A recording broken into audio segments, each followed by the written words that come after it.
Welcome to Southern Arizona Independent Justice Media on KMKR 99.9 FM, and I am your host, Ron Austin.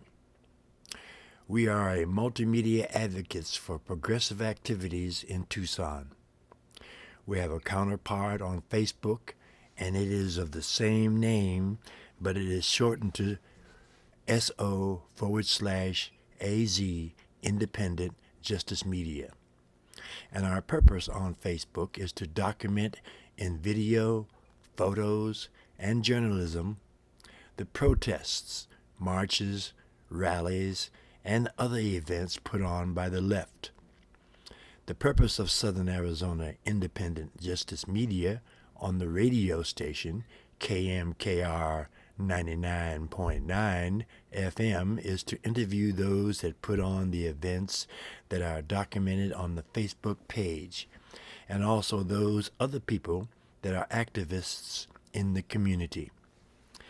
If you have been sitting on the fence, or you have decided that you want to participate in social change in Southern Arizona Independent Justice Media on Facebook and KMKR 99.9 FM radio is your go-to place to find out what group, nonprofit, or individual is doing so that you can figure out how you can participate. This broadcast is an interview with Chuck Kaufman, National Co-Coordinator, Alliance for Global Justice. Southern Arizona Independent Justice Media is a program of Pan Left Productions, a 501c3. So Chuck, what is your subject? Well, Ron, thanks for having me on today. I thought I'd talk a little bit about the Global Justice Center and how my organization, the Alliance for Global Justice, ended up with it and how we ended up in Tucson. Well, it sounds great to me. Go ahead. Okay. Well, the Alliance for Global Justice is a national organization. We're 40 years old by one measurement, 21 years old by another. We were originally the Nicaragua Network, formed in 1979, 6 months before the triumph of the Sandinista Revolution in Nicaragua, to provide solidarity support for the armed struggle against the U.S.-backed Somoza dictatorship. So we were in Washington, D.C. for all those years. In 1998, we created the Alliance for Global Justice because we were doing work that was far beyond Nicaragua. We were working on free trade issues, on IMF World Bank issues, on sweatshop issues, and so it didn't make sense that we were called the Nicaragua Network and we're working on Nike in Indonesia. So we had a contest for a new name, and Alliance for Global Justice ended up being the new name. We always had a dispersed staff, and one of our staff members, James Jordan, is a longtime Tucson resident. He's been here over 30 years. I think you interviewed him sometime recently. That's correct. And even he used to work for me some 20 years ago. Oh, okay. So we were a fairly small organization by the early 2000s, but we owned a building in DC, and so in 2009, in the winter, I came out to Tucson for a couple of months to skip the DC winter and to work with James out here, and I fell in love with Tucson. At that point, I think we only had 2 staff people who were still in DC, And anybody who knows D.C. Knows it's a very expensive place to live. So I decided to move to Tucson. Moved here in 2010, and in 2013 we finally sold the building in D.C. The neighborhood had gentrified substantially, and so we ended up with a nice piece of cash.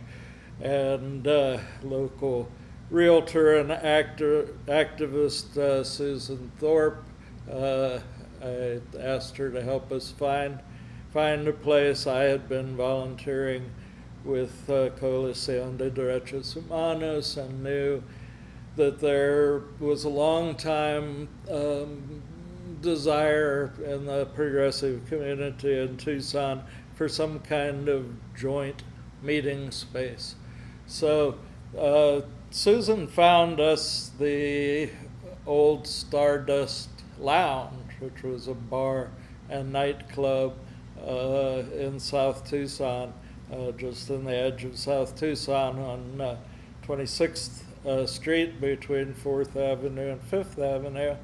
And the owner of the bar here had passed away a couple of years earlier, and his wife, who said, "I never wanted to own a bar in the first place," sold us the building for a very nice price.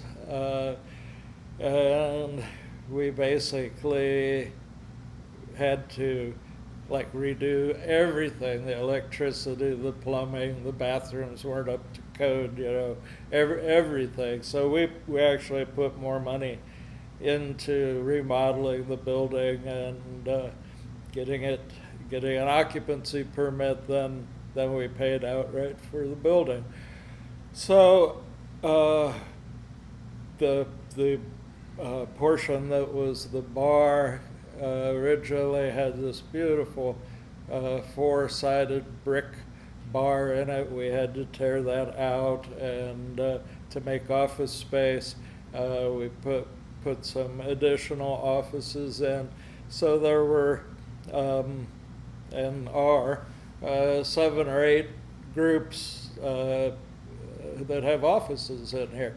We managed to keep most of the dance floor and the stage, and so we've got the part that was the lounge has become a place for small concerts, for film showings, for lectures, for potlucks.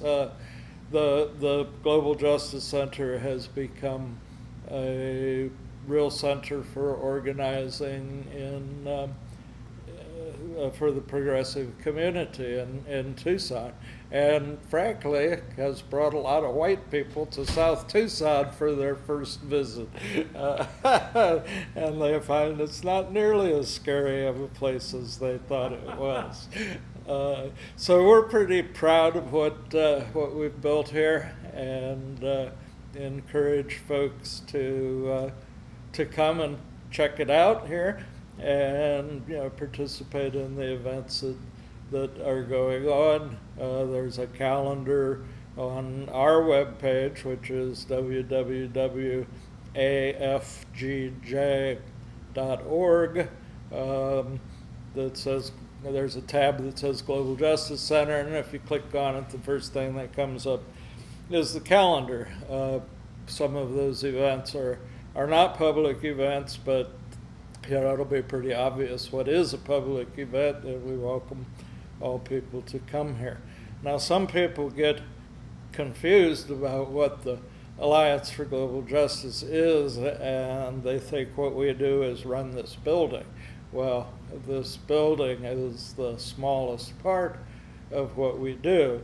Our main primary work is to change U.S. policy toward Latin America.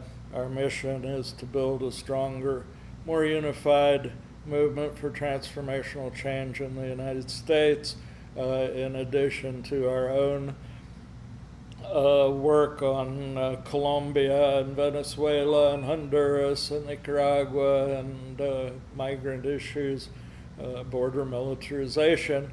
we also act as fiscal sponsor, which is sort of like we act as the accounting department for something on the order of 120 organizations, both locally, nationally, and internationally. So we actually sort of just fell into that work when Occupy Wall Street started in 2011, and people started coming by and giving them money at Zuccotti Park, and they didn't know what to do with it. And just happened that somebody who was with the project that we were a fiscal sponsor for said, well, why don't you call the Alliance for Global Justice? So they did, and I went up to New York and met with their finance group and slept that night in Zuccotti Park, and we became their fiscal sponsor and gained a lot of notoriety as a result of it. Pretty soon everybody wanted us to be their fiscal sponsor, so it just keeps growing and growing.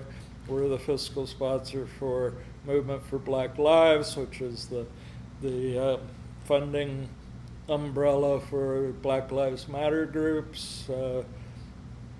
We're fiscal sponsor for Jewish and Palestinian peace groups in Israel and Palestine. We're fiscal sponsor for a group that builds orphanages in Haiti. Just on and on and on and on. We're fiscal sponsor for Tucson Second Chance Bail Fund. We're fiscal sponsor for Alianza Indígena Sin Fronteras, Indigenous Alliance Without Borders, etc.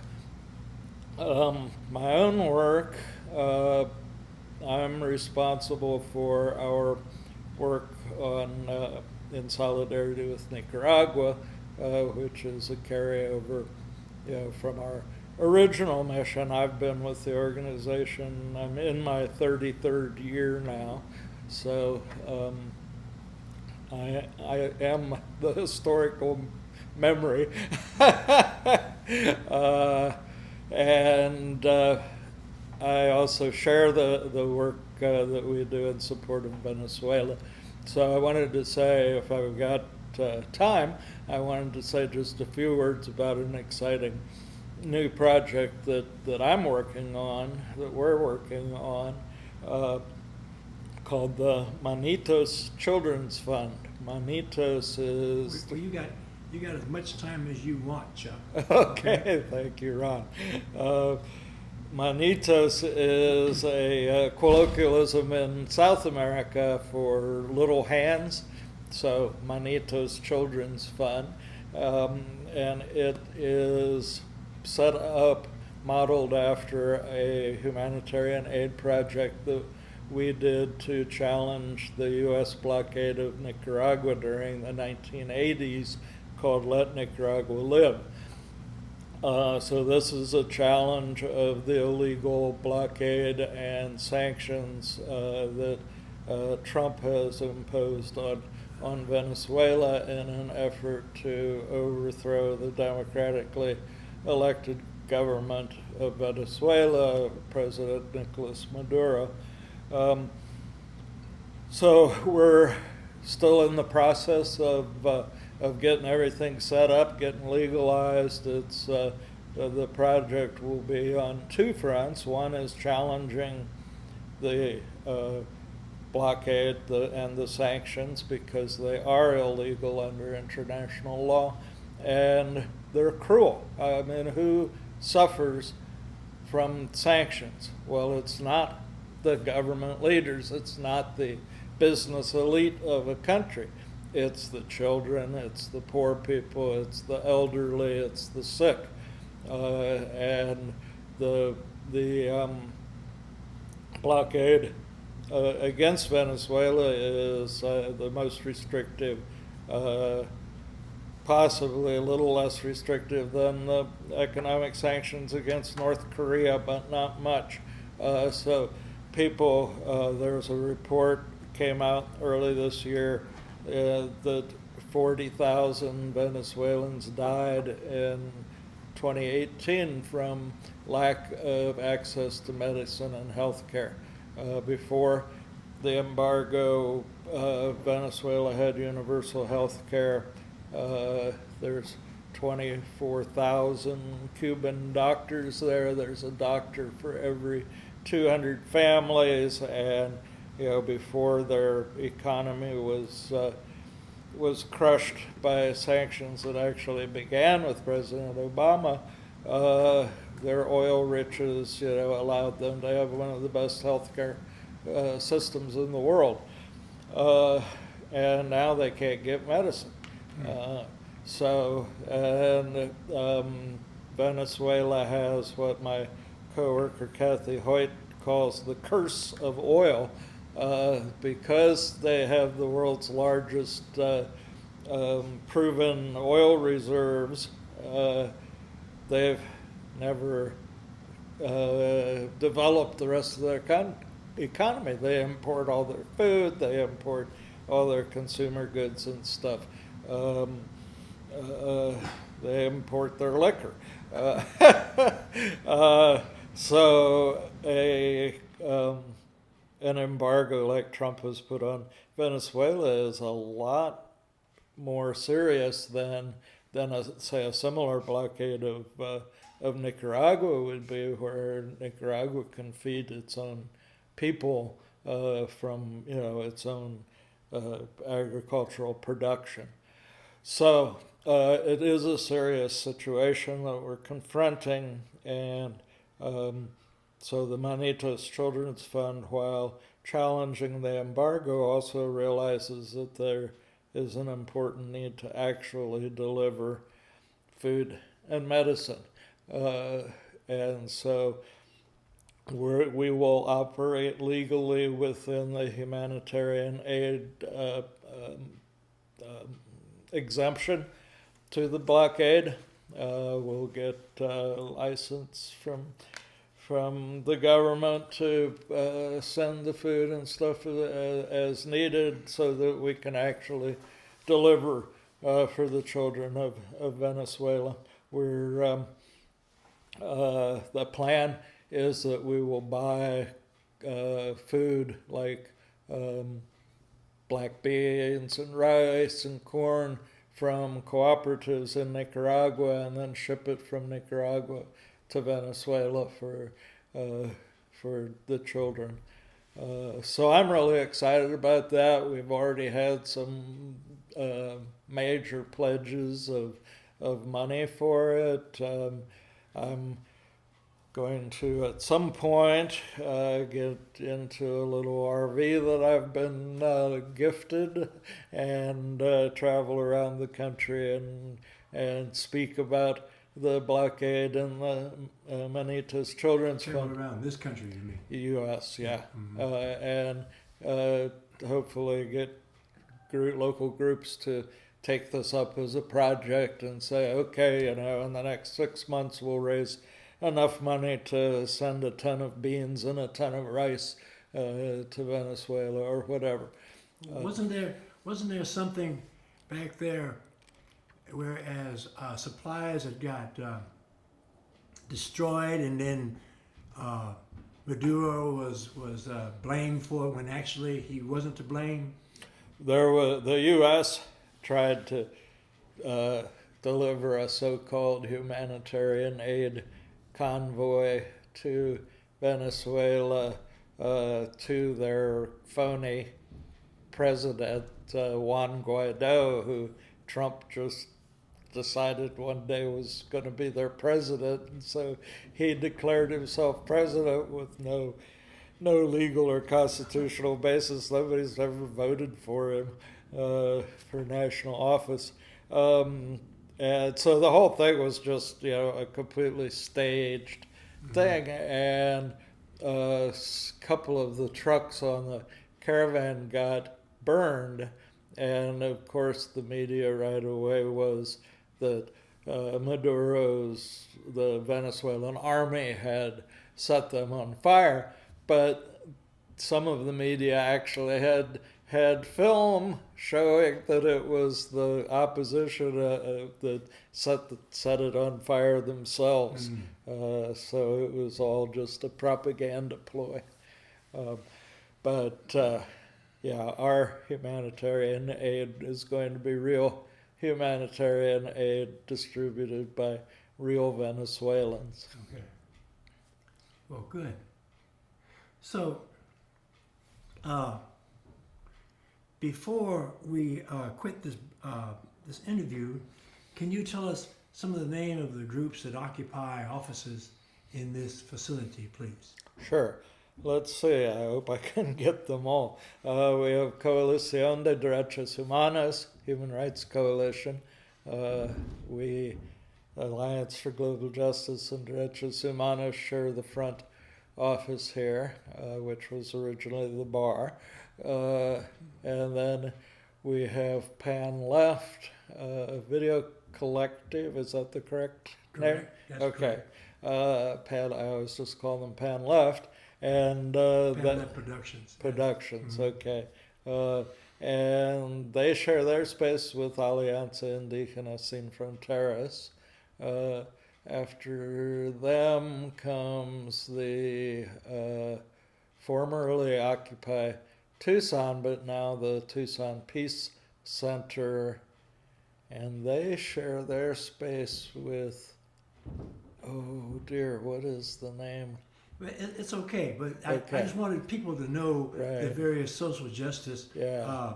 teams that occupy this facility. Yeah. That's all. So then Unidos, which came out of the struggle for Mexican studies in the TUSD school system, has an office here, and Scholarships AZ, or A through Z, which helps undocumented youth get scholarships for education.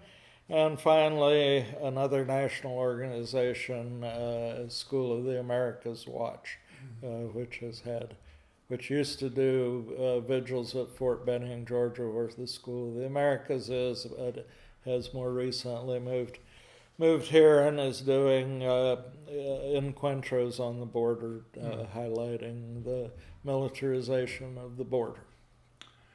Well, thank you, Chuck, for being on Southern Arizona Independent Justice Media. Thank you.